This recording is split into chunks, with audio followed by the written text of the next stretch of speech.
If you're a stringy geek like I am, here's a cool gadget. It's a ERT300 and it's a string tension device that can measure actual string tension. Now what it does is you place it onto a string bed of a racket and it electronically sends micro vibrations into the strings that simulates the ball impact.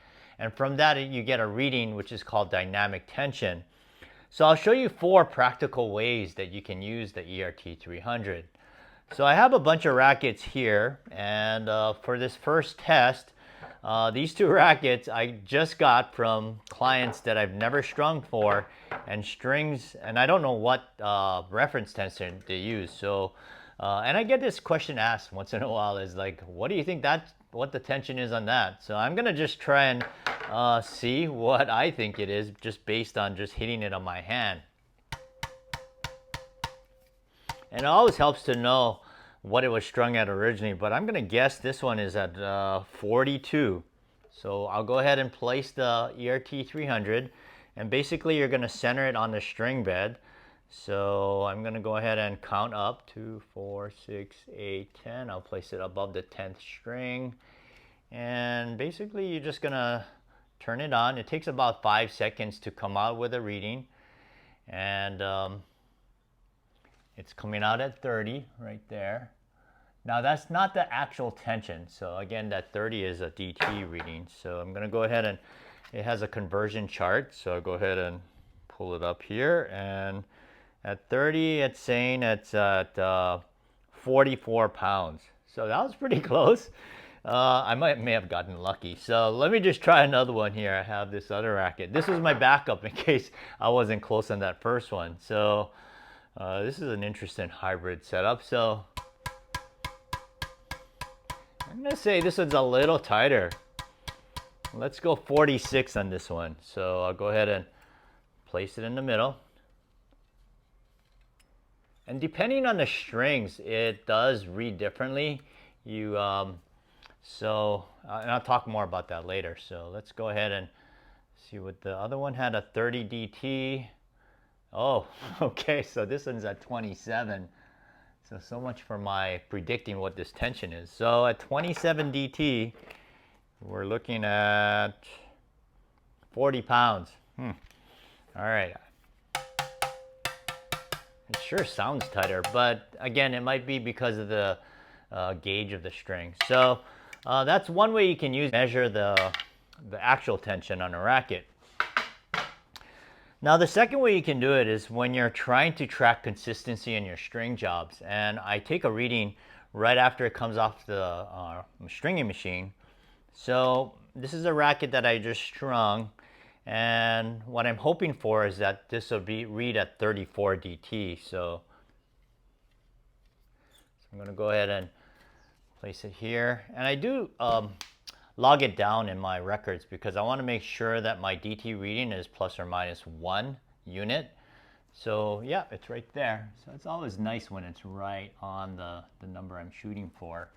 So in case you're wondering what 34 DT is, that would come out to 49 pounds. And I did string this at 50-48. It's a hybrid setup of polyester and synthetic gut. All right, the third purpose for this that you can use it for is to check the health status of a strings if I strung it before. So like I mentioned earlier, I always measure the initial DT. So on these 2 rackets, I had one is 37 and this one's at 38 DT.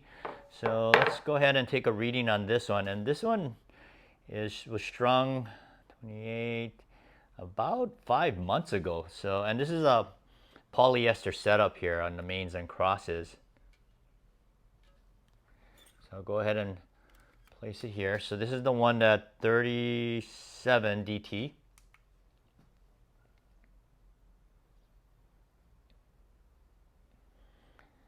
So right now it's coming out at 31. So what I'm gonna do with that number is I'm gonna track tension loss. So basically I'm just gonna take the difference, which is 6 DT units, divide that by 37, And so it's coming out with 16% tension loss.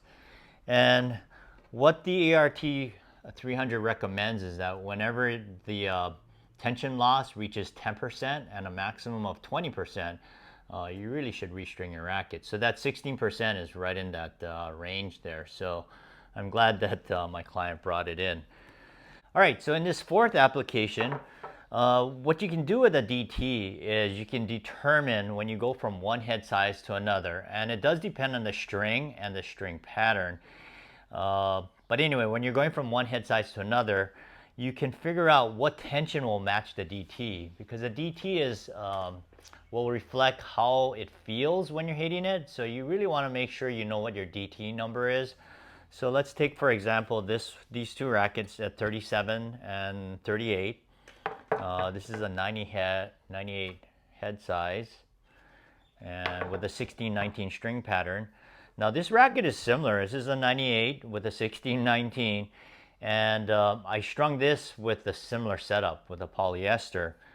But at 48 pounds, this one came out with a 33 DT.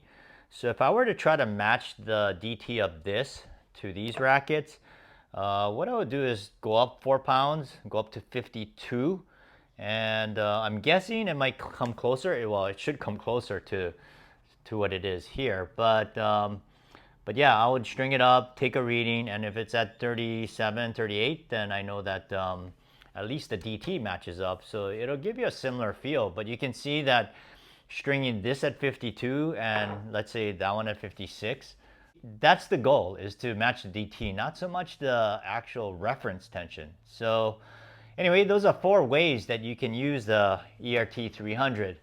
Now, if you'd like to purchase one of these, I do have an affiliate link. So if you use it, you get 10% off the regular price. So just go to ERT300.com and use the code AMSTRINGING. Mahalo for your support, and let your strings play.